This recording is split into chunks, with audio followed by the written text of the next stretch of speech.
Hello galerinha, eu sou a Ray, sejam bem-vindos a mais um vídeo aqui do De Livro em Livro e hoje eu vim contar pra vocês quais foram as minhas 10 melhores leituras de 2022.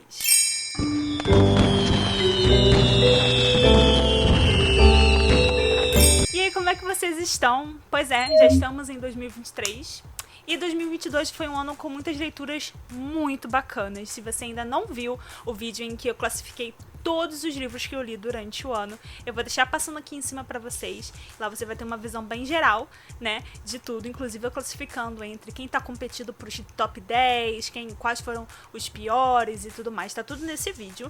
Mas aqui, especificamente, eu vou compartilhar com vocês a ordem certinha. Eu peguei os livros que estavam ali competindo pelo top 10, classifiquei aí entre o 10º e o primeiro lugar, o melhor, o favorito do ano. Foi muito difícil, assim, foi muito difícil. Se vocês assistiram a esse vídeo de classificando todos os livros, vocês viram o quanto eu amei as minhas leituras que estão aqui, né, que estavam, né, competindo pro meu top 10.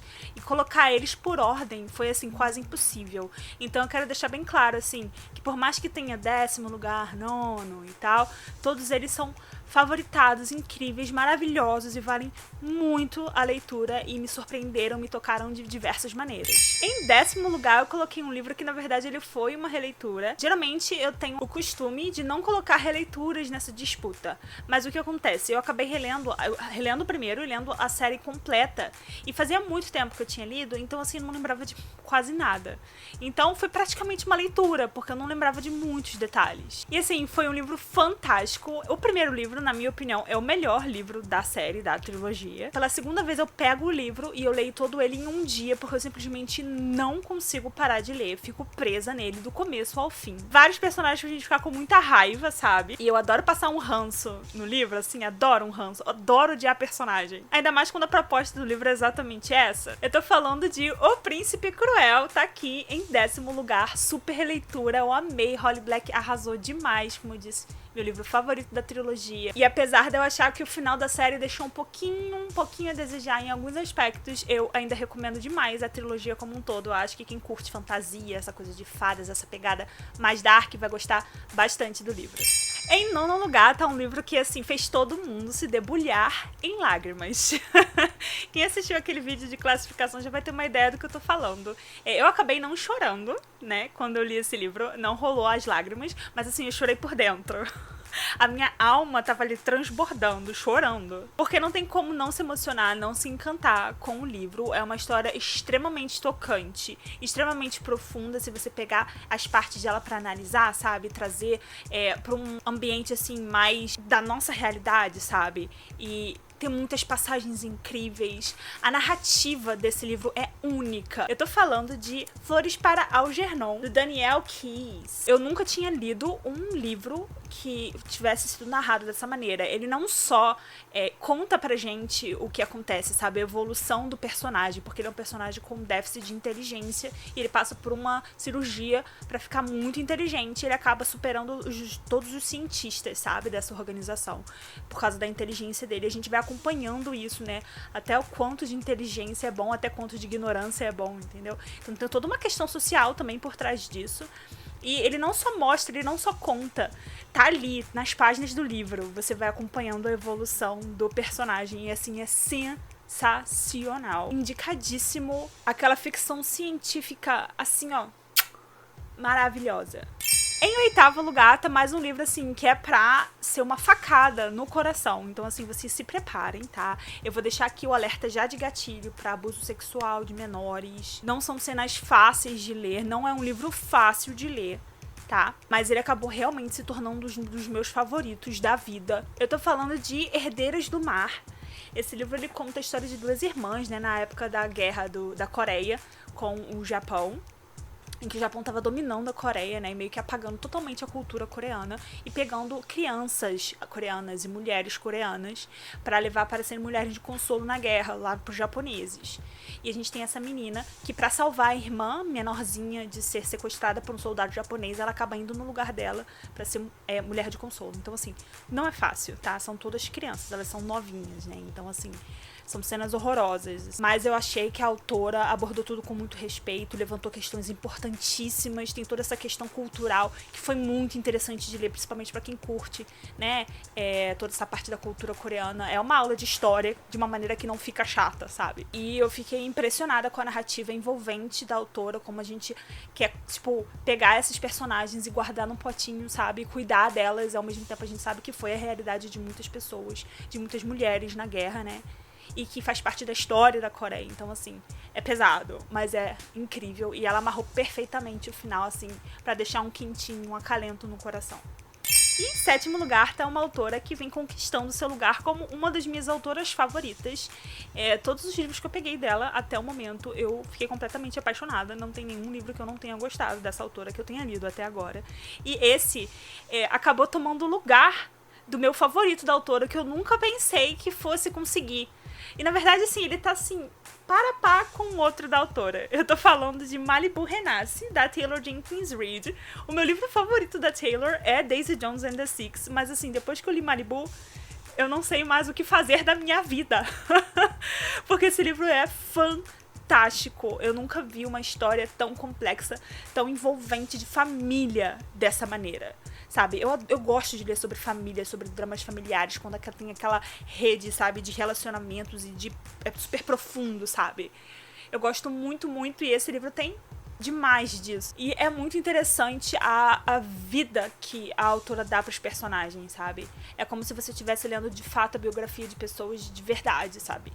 E a forma como ela narra a história, como ela conta a história com pontos de vistas e vai mostrando, construindo um quebra-cabeça de cada integrante dessa família é sensacional, é lindo, é maravilhoso. Eu chorei, marquei diversas coisas, passei por uma montanha russa de emoções, assim, foi fantástico. Taylor Jenkins Reid não decepciona e ela não me decepcionou aqui. Eu só deixo um alerta pra galera que esse é um livro de construção de personagem, ele é muito disso, né? Vai construindo ali cada um dos personagens da família.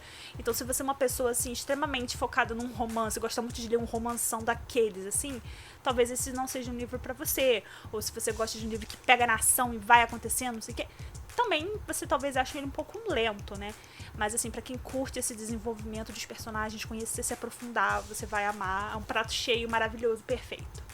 Agora, em sexto lugar, tá um livro que eu levei um tempão pra pegar, pra ler ele. Ele já tava na minha estante tinha um tempo. E eu já tava ouvindo também uma hype gigantesca em volta desse livro. E eu fiquei com um pouco de medo de ler, como eu sempre fico quando o livro ele é muito hypado. Mas assim, total valeu a pena a hype. Ele merece todos os elogios que ele recebeu. Tanto que ele tá aqui em sexto lugar com o meu coração na mão, porque assim, todos esses livros pra mim são primeiro lugar. Mas em sexto lugar tá aqui Biblioteca da Meia-Noite, do Matt Haig. Eu não sei se pronuncia assim, acho que sim. E esse livro foi um prato cheio pra mim, porque eu adoro essas coisas filosóficas da vida, sabe? Eu adoro pegar uma coisa metafórica e trazer e pensar e refletir sobre o porquê da vida, sobre as nossas escolhas, sobre os caminhos que a gente percorre. E se a gente tivesse escolhido uma coisa diferente, e se você tivesse tomado uma decisão diferente, sabe? O que é da sua vida? O que é a vida? Sabe essas coisas? Eu amo, amo, amo, amo. Principalmente quando ele tem essa pegada de fantasia, assim, sabe? Eu tenho um pouquinho de problema com realismo mágico, mas a forma como foi trabalhado aqui ficou assim, ó, perfeito, não ficou chato. E deu pra acompanhar o raciocínio, sabe? Não é aquela coisa totalmente viajada. A gente tem uma personagem aqui, inclusive, alerta de gatilho. A personagem principal tá em depressão muito forte. E ela chega a tentar coisas drásticas, que vocês me entendem, né? E a partir daí que a gente segue a história, ela vai parar numa biblioteca, né, uma espécie de biblioteca, onde ela tem a oportunidade de viver a vida dela de diversas maneiras diferentes, porque cada escolha que ela faz destrincha como se fosse uma vida diferente, ela vai poder escolher a vida que ela quer pra ela. Então, assim, é fantástico. Esse é um livro que, com certeza, vai estar sempre comigo, vai estar sempre na minha estante, sempre por perto, porque, na verdade, ele é um livro que você fica com aquela coisa de reler. Eu acho que com qualquer parte, qualquer momento da sua vida que você tiver, se você pegar pra ler, você vai enxergar uma coisa diferente, diferente, você vai pegar um ponto diferente que você não pegou antes. Porque ele, assim, ele vai se encaixando de acordo com a sua maturidade, com o seu momento. Então ele é um livro, assim, fantástico de você reler, inclusive. Agora, em quinto lugar, também tá um livro que me conquistou, assim, de uma maneira que eu terminei esse livro, eu só queria falar sobre esse livro. E toda oportunidade que eu tinha, que alguém falava alguma coisa, eu pegava esse livro e mencionava. Assim, as pessoas já não estavam mais aguentando. No meu trabalho, né, na época que eu tava lendo, o pessoal não aguentava mais eu falar desse livro. Todo mundo já sabia todo o enredo, de tanto que eu pegava qualquer ponto que a pessoa dizia, eu pegava ou puxava alguma coisa do livro pra falar. Eu sou esse tipo de pessoa. E esse livro eu já sabia que ia ser maravilhoso a partir do momento que eu li a sinopse dele. Ele veio pra mim primeiro na caixinha do Clube Intrínsecos, né, da Intrínseca. Eu tô falando de Água Fresca para as Flores. Essa daqui é a edição do Intrínsecos, mas eu também acabei recebendo a edição final, né, que é a edição que foi publicada pela editora. E tá lindíssima também, olha essa capa maravilhosa. Então tô com as minhas duas edições aqui, ó. E o livro ele fala de morte, né, então assim... Óbvio que eu adorei ler, óbvio que ia chamar minha atenção. E a personagem principal, ela trabalha num cemitério. Então a gente tem, na verdade, um pouco da história dos enlutados, né, das pessoas que estão ali pra participar do funeral, da história da pessoa que morreu, da família, como a gente também tem um pouco da história das pessoas que trabalham no cemitério junto com ela, e a história dela, né, como é que ela foi parar no cemitério, por que ela trabalha no cemitério. E a vida dela também tá envolta de muitas tragédias e muitas coisas misteriosas que aconteceram. Ela carrega muita dor também e a gente vai acompanhando um pouquinho disso. E assim, é tudo fantástico. O livro, assim, apesar do tema dele ser morte, eu acho que ele fala muito mais sobre vida, sabe? Então, assim, fica aí a minha super dica pra vocês. Aí já chegamos em quarto lugar, olha aí. E em quarto lugar tá um livro que... É muito engraçado esse livro tá aqui. Vocês não têm noção. Quem me acompanha no canal sabe como é engraçado esse livro tá aqui.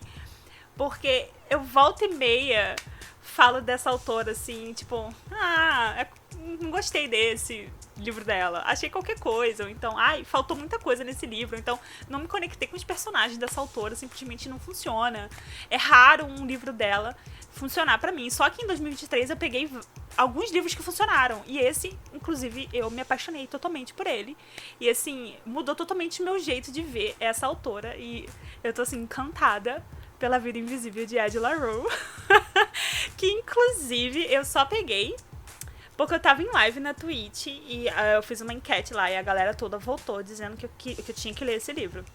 E eu peguei ele com o coração na mão, porque eu pensei, putz, mais um livro pra eu não curtir, né? Mas vamos lá, vamos tentar. E assim, eu tava completamente errada. Esse é assim, ele tá em quarto lugar com meu coração sangrando, porque ele podia facilmente estar em primeiro, tá? Porque ele, assim, ele é fantástico, ele é maravilhoso. Ele tá todo marcadinho. Eu não sei se vocês vão conseguir ver aqui. Deixa eu tentar dar um zoom. Vocês estão vendo? Cheio de post-it. É porque ele é maravilhoso. Ele tá todo escrito, todo marcado. Eu desenhei nele todo. Eu escrevi ele inteiro, porque eu sabia que eu jamais ia me desfazer dele, que eu com certeza iria querer reler.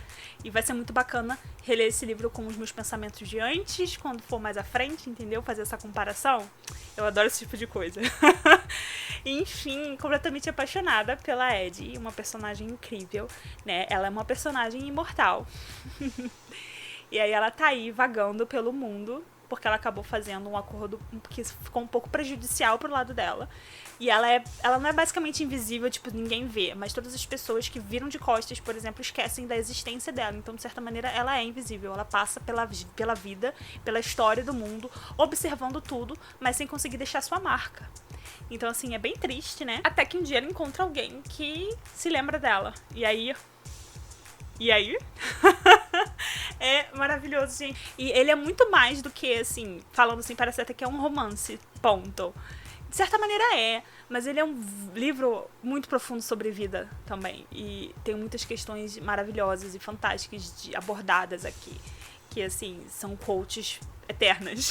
Agora vocês vão me entender por que tá tão difícil escolher, né, essa parte final do top 10. Porque só vai aparecer livrão. Em terceiro lugar...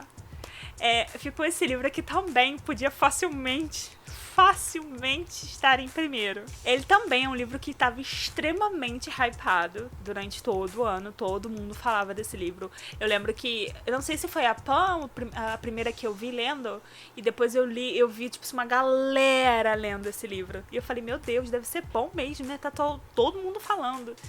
E aí eu falei, bom, vou dar a oportunidade, comprei e não me arrependi. Que fantasia fantástica. Inclusive, meu coração tá, assim, feliz que a continuação tá saindo. Até porque, inicialmente, eu pensei que ele fosse um livro único e ele nem é, galera. Eu tô falando da Guerra da Papoula, da R.F. Kuang. E ele, assim, ele é uma fantasia muito diferente de qualquer outra fantasia que eu já li. Mais uma vez, deixando um alerta de gatilho pra quase tudo. Esse livro, assim, ele começa, na real, o livro começa com um super alerta de gatilho. Que você fica assim... Eu acho que eu não tô preparada pra ler. Inclusive, eu quase desisti quando eu vi o alerta de gatilho. Ele já começa. Esse livro contém cenas de violência, tortura, estupro, abuso sexual envolvendo menores e consumo de drogas ilícitas. Então, assim, tá. Sabe? Mas, galera, fantástico. Que livro fantástico. Que fantasia bem construída. Que personagens maravilhosos. Eu já tô com saudade de todos eles. Eu já quero saber o que vai acontecer. Eu já sofri com algumas perdas. E, assim, o mundo foi criado, toda a cultura, né, dos povos ali foi feita de uma maneira tão sensacional, sabe? O background histórico que a gente recebe. Essa coisa social, né, de divisão por causa de tom de pele, né? Isso tem muito na cultura asiática. Quem acompanha, mais uma vez, né, K-pop, essas coisas, o pessoal, a gente sabe como é que eles têm essa questão com o tom de pele. Entre mil outras coisas que são trabalhadas nesse livro, a política desse livro, é tudo, o folclore, gente, é sensacional, sensacional. Agora, em segundo lugar, levando a medalha de prata aqui do ano, é esse livro que, assim, eu também fiquei completamente apaixonada quando eu li ele, e é uma fantasia incrível, amazing. Fazia tempo que eu não lia um livro com essa temática que eu gostasse tanto. E eu acho que eu nunca li um livro dessa maneira, abordando vampiros, né? E eu tô falando do Império do Vampiro, do Jay Kristoff, que é desse tamanhão todo aqui. E ele é, assim, incrível. Ele é um livrão também. E apesar das suas 1000 e tantas páginas, não, quase 1000 páginas, 970 páginas, eu não senti que ele tinha isso tudo, sabe? Eu simplesmente queria mais e mais e mais e mais e mais do livro. E é muito interessante que ele tem uma pegada, o Nome do Vento, sabe? Com o personagem contando a sua própria história para um historiador aqui no caso. E o personagem principal ele foi sequestrado, ele tá contando, né, a história dele desde quando mais jovem até o ápice, porque ele é uma lenda, um caçador de vampiros, que ele é meio híbrido, né, ele é meio vampiro, meio humano. Faz parte dessa ordem de caçadores que também são híbridos, né. E assim, é sensacional, muito bem construído, as cenas são extremamente vívidas, fazem uma pintura na nossa frente, você consegue ver, né, visualizar as cenas como se fosse um filme, e isso é muito legal. E eu mal posso esperar pro próximo, meu Deus, assim, com o coração na mão pra saber o que vai rolar daqui pra frente. E, em primeiro lugar, o vencedor, né? Que todos eles são vencedores pra mim, assim, mas quem eu acabei colocando em primeiro lugar é de um autor que não apareceu até agora, então vocês sabem que ele vai aparecer, porque assim, a gente tá falando da Ray aqui, né? E não tinha como. Olha, eu acho que esse foi o livro que eu mais enrolei pra ler de todos esses que apareceram aqui, porque ele tá na minha estante há um tempão, e ele foi um sufoco pra eu conseguir esse livro, porque ele não vende mais, assim, e a gente até encontra ele, eu acho que no estante virtual, mas assim, caríssimo, e não tava rolando, até que eu tive a sorte de uma inscrita ter ele, e falar assim, Ray, você tem um outro livro aí que você tem duplicado? Que eu quero, por que a gente não troca? Eu te dou o Elantris e você me dá esse. Eu falei, sim! E a partir do momento que eu peguei ele pra ler, eu fiquei completamente apaixonada, favoritíssimo. É óbvio que eu tô falando de Brandon fucking Sanderson e eu tô falando de Elantris. Inclusive foi o primeiro, né? Foi o primeiro livro que o Brandon lançou, publicou. E tipo assim, como pode começar assim, cara? Ele é fantástico. Esse cara é fantástico. Como pode um ser humano ter essa cabeça, esse cabeçudo? incrível. Livro maravilhoso, que fantasia incrível, que personagens maravilhosos. Mais uma vez, todo o sistema que ele criou ali foi incrível. Toda essa parte mágica do livro, eu adoro como ele faz da magia uma coisa muito diferente, porque quem lê muita fantasia, você acaba vendo as coisas recicladas, né? E tudo bem, sabe? Eu curto, não importa. Se tiver elementos que eu já li em outros livros, se for trabalhado de uma maneira diferente, pra mim tá bom, show. Não tem problema com isso. Mas o Brandon Sanderson, cara, ele tira do nada. Ele tira do... Sabe? Como é que pode? Como é que pode, cara? Ele é fantástico. Eu fico sinceramente chocada com a sagacidade, inteligência e o poder de narrativa desse autor. Inicialmente, ele era um livro único. E eu tava incrível. Livro único do Brandon Sanderson, é tudo que eu preciso. Descobri que não vai ser mais. E eu não tô chateada por isso. Geralmente eu ficaria meio puta. Tipo assim, pra quê, sabe? Tá bom ali, sabe? Mas assim, eu quero, me dá mais. Bota na minha mesa que eu tô aceitando, Brandon. A gente vê essa cidade aí que era incrível, que ela sustentava todo um povo com seus sacerdotes que tinham magia. Eles eram vistos quase como deuses. E essa cidade cai, né? Essa cidade chamada Elantris. E agora todo mundo que passava por essa transformação pra virar esses deuses, né, acabam virando como se fossem mortos-vivos, sabe? E é uma coisa que virou uma maldição. E o que era visto como uma bênção não é mais. Então assim, a gente vai acompanhando toda essa história, né, do porquê que Elantris caiu, o que aconteceu, o que acontece com essas pessoas que passam por essa transformação. Também mil questões políticas, sociais, enfim, Brandon Sanderson, fantástico, genial. É isso, gente, esse foi o meu top 10 de 2022. Contem aqui embaixo pra mim qual é o top 10 de vocês, quais foram os 10 melhores livros que vocês leram. Eu vou adorar saber e comentar ali se eu já li algum deles, o que eu achei, o que ficou da ordem, o que eu achei da ordem de vocês. Eu adoro interagir com vocês nos comentários, então por favor, comentem sempre. Além disso, me sigam nas redes sociais, principalmente o Instagram, eu uso bastante o Instagram. E todos esses livros vão ter link de compra aqui embaixo, e comprando pelo link do canal vocês ajudam muito o meu trabalho, então por favor, usem os links do canal, ok? Eu vejo vocês muito em breve. Beijos e até a próxima.